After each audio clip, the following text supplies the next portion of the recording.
Today we have two pieces of breaking news surrounding China. Number one from BBC. China hits back after Trump claims it's violating the tariff truce.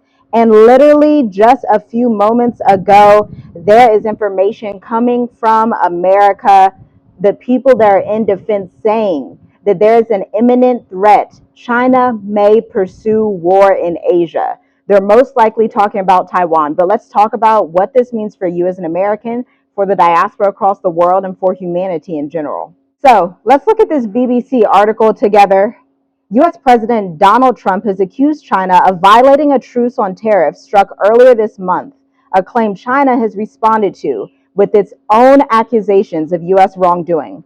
Washington and Beijing agreed to temporarily lower tit-for-tat tariffs after talks in Geneva, Switzerland. But Trump said on Friday that China had totally violated the agreement with us, and he did not give the details. But the U.S. Trade Representative Jamieson Greer said China had not been removing non-tariff barriers as agreed to under the deal. Now, this was yesterday, an entire 24 hours ago. Now, the next bit of news that is just literally 3 hours ago, we are looking at Don.com. U.S. says China is preparing to use military force in Asia.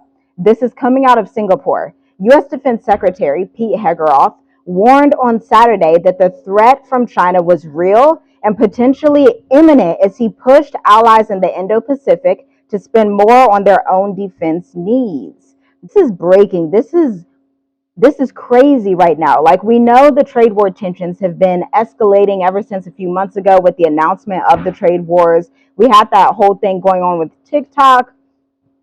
The videos going viral. Then China saying they were going to allow U.S. citizens to come in for a time span of like 180 hours or something like that for U.S. shoppers to come and shop there, after they exposed the luxury goods industry. And I think the interesting thing, like, wartime is not what it used to be. When we were in school, we would learn about the textbooks like World War I, World War II, the Korean War. But now we see war is set up on social media.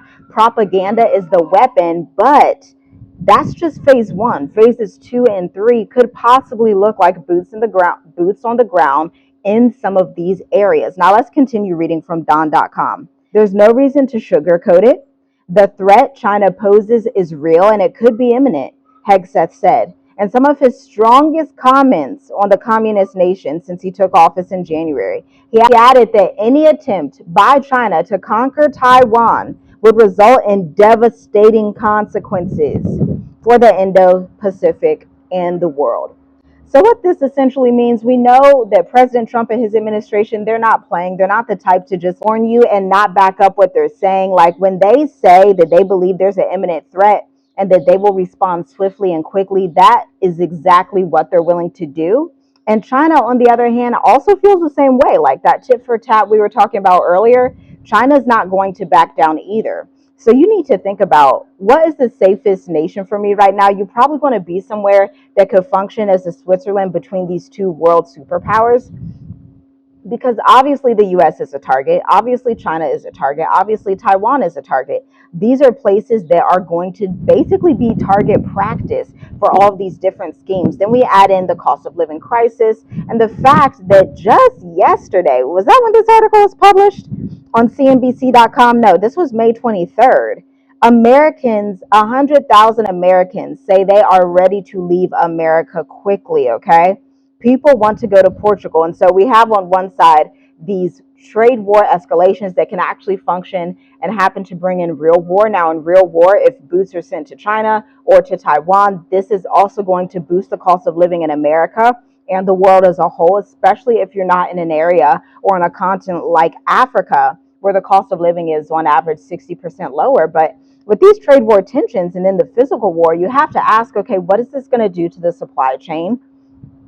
Can I rely on my job? We have also just seen hundreds of thousands of people being laid off from their jobs just in April, especially Black women in America, okay? And so we need to start to ask the difficult, uncomfortable questions of, okay, do I need a second residence? There are some countries, i.e. Mauritius, Africa, you can receive your premium digital nomad visa while you're still in America. We've had members on our members only, and you should check it out down below. You can subscribe, but you have to opt in from your laptop to subscribe to members only and check out those 71 plus videos with 55 plus members. But you can literally get your residence permit while you're still in America if you choose the right country. But I want to know what you think down below. What do you think these tensions mean? Is this just something that's like, oh, it's news, and then the next month nothing's going to happen? Or is this the moment that changes history for eternity? Let me know down below. Shalom, shalom.